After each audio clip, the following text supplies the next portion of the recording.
Уважаемый господин посол, уважаемые дамы и господа, мы присутствуем на знаменательном событии – открытии выставки архивных и фотодокументов, посвященных 140-летию освобождения Болгарии от османского ига. В экспозиции представлено свыше 100 документов и фотографий из архива внешней политики Российской Федерации, Российского государственного военно-исторического архива, Российского госархива кино-фотодокументов, а также из нескольких частных коллекций.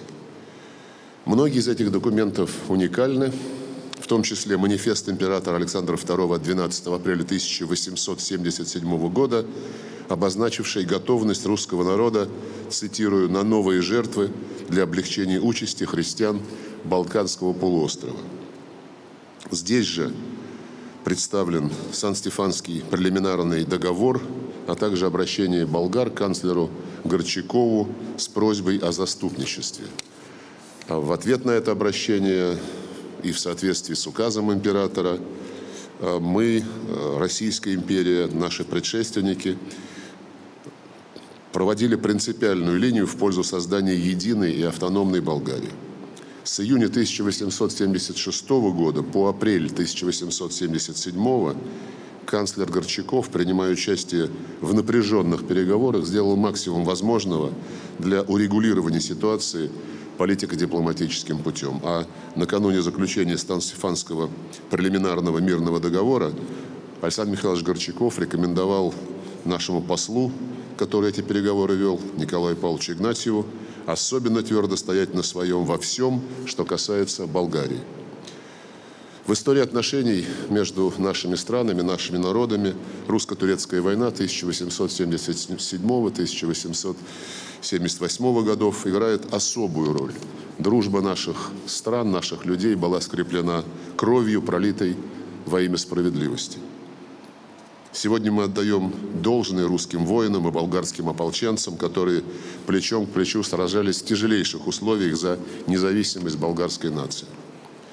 Мы признательны нашим болгарским друзьям за увековечение памяти таких выдающихся военачальников, как генералы Скобелев, Гурко, Тотлебен, Драгомиров. Наши друзья бережно хранят память о русских солдатах и офицерах, которые положили жизнь на алтарь победы. Я убежден, что российско-болгарское братство, общее культурное и духовное наследие, не подвержены испытанию временем фундамент для поступательного развития наших двусторонних связей, нашего сотрудничества во всех областях, от политики до экономики, туризма и культуры. И наша выставка – это празднование данного юбилея. Я уверен, что вы получите удовольствие от прикосновения к той эпохе, которая действительно заслуживает того, чтобы наши народы, наше государство ей всегда дорожили. Спасибо. Спасибо большое, уважаемый Сергей Викторович, уважаемые коллеги, дамы и господа.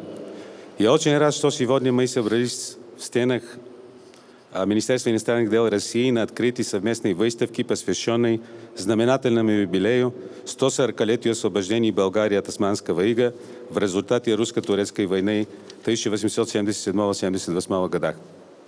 Многие современники называют ту войну самой справедливой и моральной войной XIX века. Ведь тогда, вопреки первоначальным колебаниям императора, канцлера и большой части императорской элиты, войну категорически потребовал от своей власти русский народ, вдохновленный и воодушевленный Русской православной церковью и комитетами Аксакова и Алабина, на праведную войну за угнетенных братьев по вере болгар, чьи страдания под Османской Пятой стали известными всему цивилизованному миру после жестокого подавления апрельского восстания болгарского народа в 1876 году. Именно общий народный подъем российского народа в поддержку болгар стал главной движущей силой той войны, порой вопреки воле чиновников и узких интересов. Та война запомнится еще в беспримерной отвагой и саможертвой болгарских ополченцев и русских воинов. Кульминацией этого подвига стала героическая эпопея на горном перевале Шипка. Битва на Шипке была крайне неравной. 28-тысячной армии Сулеймана Паши противостоял малочисленный отряд болгарского ополчения и русских воинов под командованием генерала Столетова. Это было всего 5 болгарских дружин ополчения, насчитывающих не более 2500 человек, и Орловский пехотный полк до 2000 человек. Таким образом, успех всей войны оказался в руках небольшого болгаро-русского отряда под командованием единственного высшего офицера генерала Столетова, при этом не дворянином. Мы можем смело утверждать, что эту освободительную войну начал народ ее и выиграл. Уважаемые коллеги, русско-турецкая освободительная война дала нам много героев, чьи имена мы помним и поныне. Но коль скоро мы находимся в сердце российской дипломатии, особо хотел отметить роль выдающегося русского дипломата графа Николая Павловича Игнатьева, автора Сан-Стефанского мирного договора, согласно положениям которого България становилась самостоятельным княжеством в этнических границах болгарского народа, хотя и зависимым от Турции.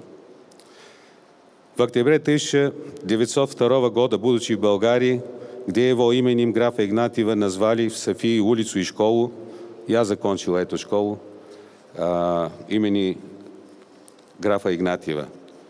Николай Павлович сказал: «Мой идеал был и есть свободная Болгария, и мечтал об этом еще с 1862 года, и в душе я благодарен, что смог увидеть его осуществлением.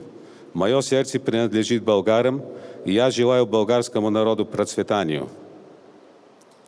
Однако условия Сан-Стефанского договора были пересмотрены на Берлинском конгрессе 1878 года, уже без участия графа Игнатьева. К сожалению, история не терпит сослагательного наклонения. Все случилось так, как случилось. Уважаемые дамы и господа, болгаро-российские связи имеют свои прочные исторические, культурные и религиозные корни, уходящие в глубину 14-вековой истории наших отношений. Они прошли проверку временем. Мы помним о внучке болгарского царя Бориса, крестителя Болгарии, великой княгини Киевской Ольги, первой принявшей крещение на Руси, и о ее внуке великом князе Владимире, крестителе Киевской Руси. Мы помним святых равноапостольных братьев Кирилла и Мефодия и их учеников-творцов славяно-болгарской письменности. Мы помним героев освободительной и русско-турецкой войны 1878-78 года. Убежден, что сохранение памяти о нашей общей истории – наш долг, наша задача – передать эту память грядущим поколениям. И прежде чем закончить, разрешите мне прежде всего пожелать Сергею Викторовичу крепкого здоровья и вручить ему болгарскую мартаницу, потому что мы сейчас празднуем также праздник Баба Марта. Это белое и красное, как раз пожелание за здоровье. Спасибо. Оно как-то больше, чем твое. Ну, это побольше здоровья. Спасибо. А еще хотел сказать, что эти фотографии, которые вы видите, это неизвестные фотографии. Нашли их в архивах фотографий, сделаны во время самой войны, личного фотографа императора Александра II и личного фотографа румынского короля.